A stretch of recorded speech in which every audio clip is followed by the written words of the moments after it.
right, good morning everyone. I'm going to go ahead and get started. Welcome to the on again, off again session. So I somehow managed to pick up a nasty stomach bug this week and wasn't sure if I was going to be able to do this morning. But I've rallied, and so let's do this. If I start to keel over, someone might need to run up and catch me, but otherwise I think this is good. My name is Grant Likely. I am a distinguished technologist at Hewlett Packard Enterprise, and I want to talk about two projects that I've had the privilege of working with over the last year. One of them is the machine, and the other is a new interconnect called Gen Z, and you may have heard of both of these. But before I start talking about these technologies, I need to step back a little bit and set the stage on why these technologies are interesting and going to have a major impact on the way we build computers, the way we build data centers over the coming years. And to do that, I need to look at the history of computers. And so in our history from the start of computers up to about 2005, we had this lovely rule called Moore's Law, which means we had a steady exponential growth in computing power. And it looked like we were going to be able to continue to go up and up in power. And then around 2005, we started to see things like the frequency we could attain on commercial processors was trailing off. The amount of transistors that we could fit onto a die is trailing off. Same thing for this performance per thread. And so around 2005, we start to see a shift, and we start to see more cores, and we put more and more cores into a package, which continues to get that performance increase on a regular steady, but even that is starting to tail off, and we start to hit limits of how many cores we can do on a single coherent system with tightly coupled memory and processor. However, on the other side, if we look at what's happening with data, we've got the same exponential growth of how much data we're producing, analyzing, storing, and there is no end in sight in the growth of that data, especially with IoT. So our data sets and the data that our applications in our data centers have to deal with continues to go up, but the microprocessors aren't able to keep up. And then if you take a look at the actual architecture of computers, even though we've seen massive changes in techniques and the way we design microprocessors and how we can do that, the basic architecture hasn't changed a whole lot. And what I mean by that is we build computers more or less as a microprocessor tightly coupled with some storage, some RAM, and some I/O devices. And there's a limit to how much data can actually be stored on each of these systems. When we want to start building much larger systems, what we have to do is we have to start carving up our data and building a data center with many computers in it, clustering them together with a network, and then slice up the data to distribute it across the storage array, and then use network protocols to actually transfer the data around from where it is stored to where we want to process it. Right? And that's just fundamental with our architecture. As long as our memory and our processors are tightly coupled, that's what we have to do. So I want to introduce the concept of memory-driven computing. And memory-driven computing is, I'm going to contrast it with processor-centric computing, which is very much what we do right now. And you could take this as a picture of a data center that we build now.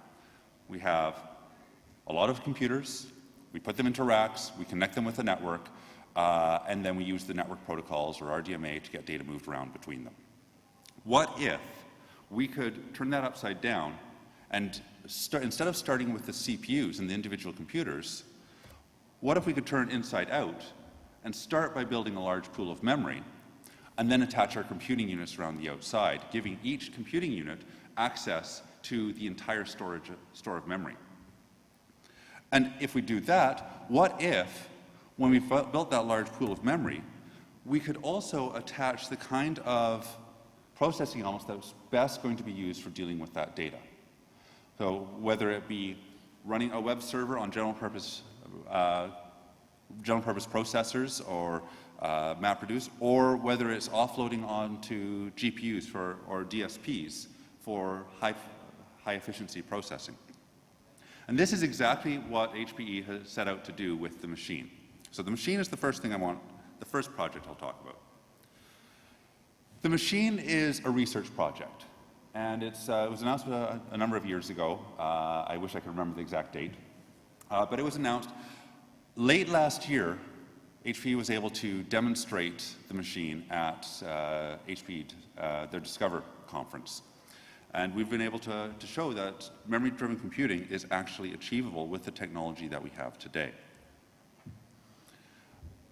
So what the machine is, it is a test bed for memory fabric interconnect. I'll talk a little bit more about what that means. Here's the required marketing slide that shows what we announced this. But anyway, this is what I want to show you. This is a picture of one of the nodes of the machine. And I'm going to step through what the architecture of this is. If you look on each of these machine nodes, you'll see three things. For one, over on this side, you'll see a typical SoC with 256 gigabytes of RAM. This stuff over here looks very much like a traditional computer. The RAM is tightly coupled to the SoC. We can run a traditional Linux distro on it. It looks like a normal computer. We can manage it as a normal computer. On the other side, we've got 4 terabytes in each node of fabric-attached memory. And then finally, we've got the fabric switch in the middle. And so the SoC is able to get direct access to all of the fabric-attached memory. So in this case, we happen to have a machine with 4.25 terabytes of RAM. Not too interesting on its own. Where it becomes interesting is when we actually populate them into the chassis. And with each node, the fabric switches have ports between them that go to a fabric switch at the back of the chassis that interconnects all of the nodes, which means every single SoC within the machine is able to access securely and manageable, and we're able to do it securely and manage it, but every single node is able to get access to any location in fabric-attached memory. This has some major benefits. So in our test bed, we can build a fully populated machine has the nodes here, 10 nodes per enclosure, 4 enclosures per rack to give a total of 40 nodes in the whole machine. And then using this test bed, we were actually able to prove out the theory that memory-driven computing is a viable option. And this is what we were able to see. We were able to see, we did a project with Spark, and we call it Sparkle, and doing in-memory analytics, we were able to be 15 times faster without having to use a software stack to move data around. Similarity search, again, order of magnitude, and the research that we've got on the larger, large-scale graph interference financial models, we are theorizing far, far higher, orders of magnitude improvement in performance. So that we can do a lot more, we can deal with the amount of data. And when we tried to run these workloads on a more traditional system by passing the data around, we couldn't do it. The size of the data set was not able to be handled by the traditional architecture.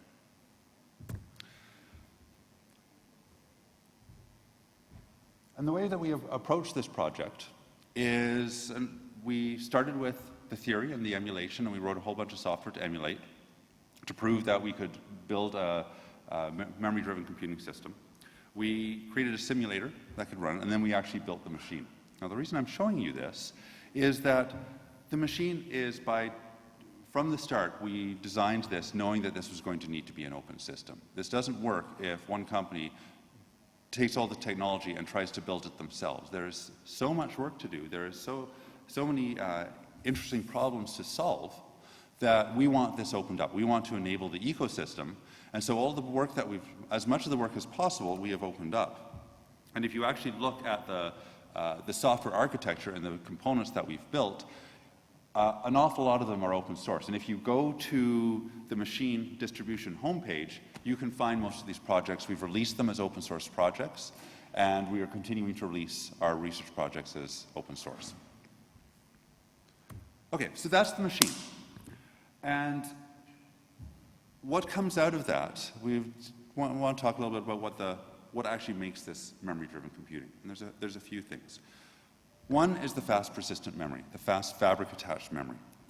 That needs to be there, because that is fundamentally what how we get this performance gain.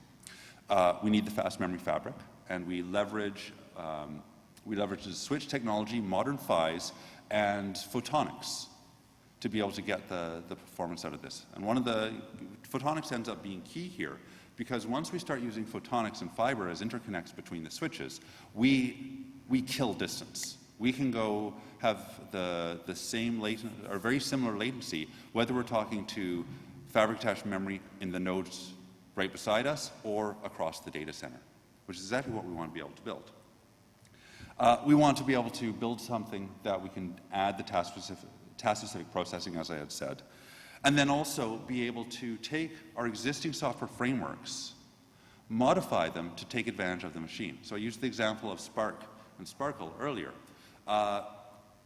Spark is based on needing to pass data around. With Sparkle, we gave each node direct access to memory, and so all of the existing applications that are using Spark would be able to take advantage of a memory-driven architecture without having to rewrite our applications, and this becomes really powerful for adoption. I'm just going to skip past this. Okay, and as I said, photonics becomes really important because it destroys distance. And we can get huge amounts of memory into these systems. So with the 92-bit address space, we're talking about 496 yottabytes, if you could buy and populate that much memory. All right, so I finished talking about the machine. The machine's great. It's a research project. It's really interesting to work with, but it doesn't get memory-driven computing into your data center. It doesn't get you building memory-driven computing products. And that's what leads me to Gen Z. So we did all this research. We did it in HPE. But now what we're doing is we've joined the Gen Z consortium, and we're taking the knowledge that we learned in the machine project, and we're feeding that into the Gen Z spec. Gen Z, if you haven't heard of it, is a new interconnect. And it's based on, it's a memory-centric fabric interconnect that is designed to be used with modern PHYs, with photonics, for building large-scale composable systems with memory-driven computing and composable I/O. So Gen Z Consortium was announced in October, November last year, and they're meeting to work out and finalize the spec so that it's completely open architecture. Any member company who's joined the consortium can build Gen Z products, and this is not owned by any individual company.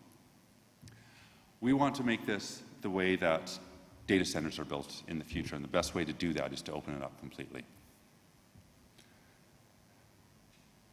Now, what do we actually do with Gen Z? So it's the interconnect.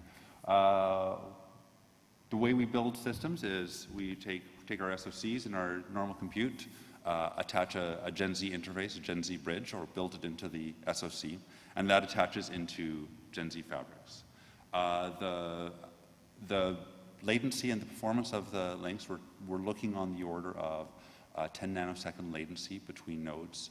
We're talking very small, on the order of 100 nanoseconds for transactions, even when we're across the fabric.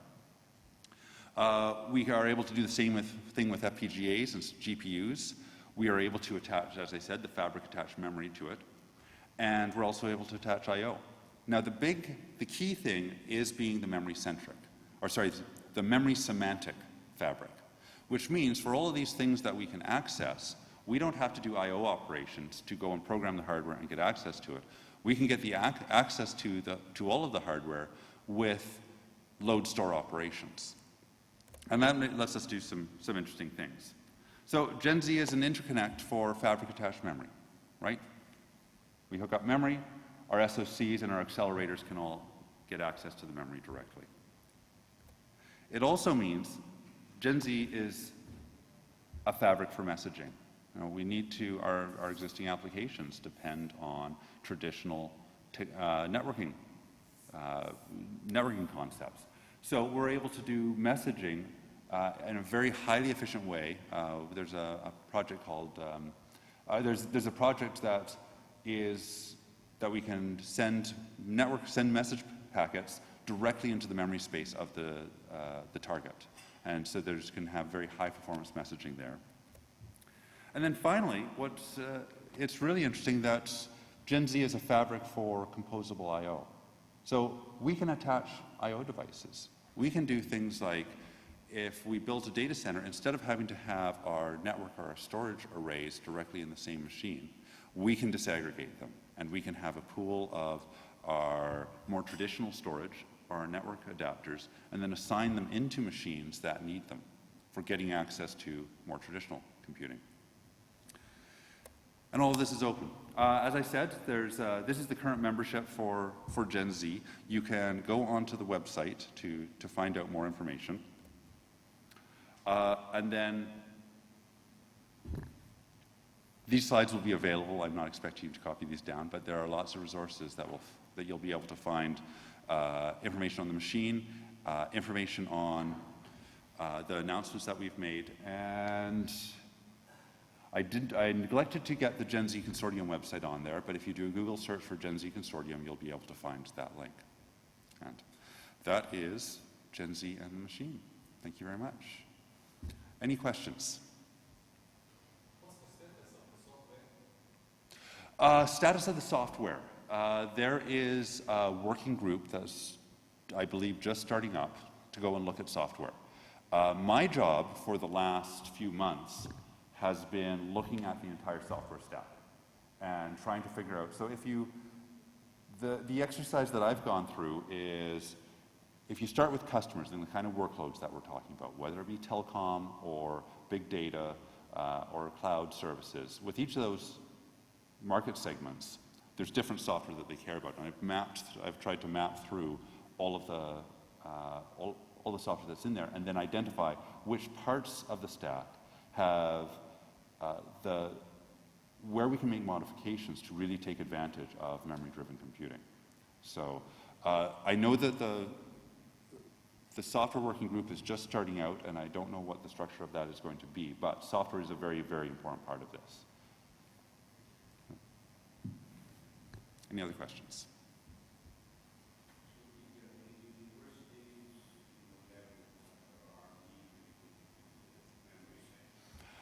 Not that I'm aware of, but I'm not aware of everything that's going on. There probably is. I mean, there is enough interesting research problems of how we can really take advantage of memory-driven computing that I'm sure there's several PhDs in there.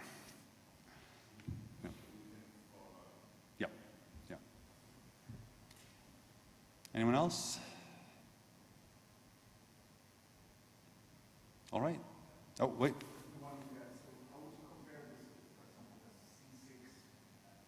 That is a good question. So C6 is a coherent interconnect, and it is, again, we're trying to, that's trying to do get the accelerators attached so that we can have coherent access to memory.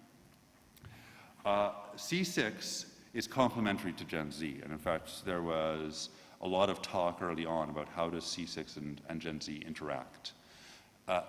Gen Z is more focused at the fabric, being able to do the larger fabric, memory-driven. One of the things that you'll notice when comparing them is C6 is coherent, Gen Z is not. And the reason for that, once we get into these huge systems, the collision domain or the cache coherent domain, to try to have that entire thing cache coherent would be a nightmare. The hardware wouldn't be able to keep up. So instead, the decision was made, we will be a non-coherent fabric. So each individual machine, if they're accessing a location of fabric-attached memory, they can cache their accesses. If your workload is mostly read-only access to the data, that works great. If your workload is modifying or writing data, and there's multiple nodes that need to get access to that, that's when we have to start doing software protocol. Right. So the difference is with with older software protocol, we were still going through hardware stack layers to actually transfer the data across, such as RDMA. Here, we can still do the software protocols for mutual exclusion and telling which nodes when they need to flush their cache, when they need to invalidate. So you still need structured access to your data. And as we modify projects, that's what we would do. We don't just say memmap and now access your data. It's memmap, and if you need to change it, you coordinate with the other end. And it's explicit coordination instead of implicit through cache coherency.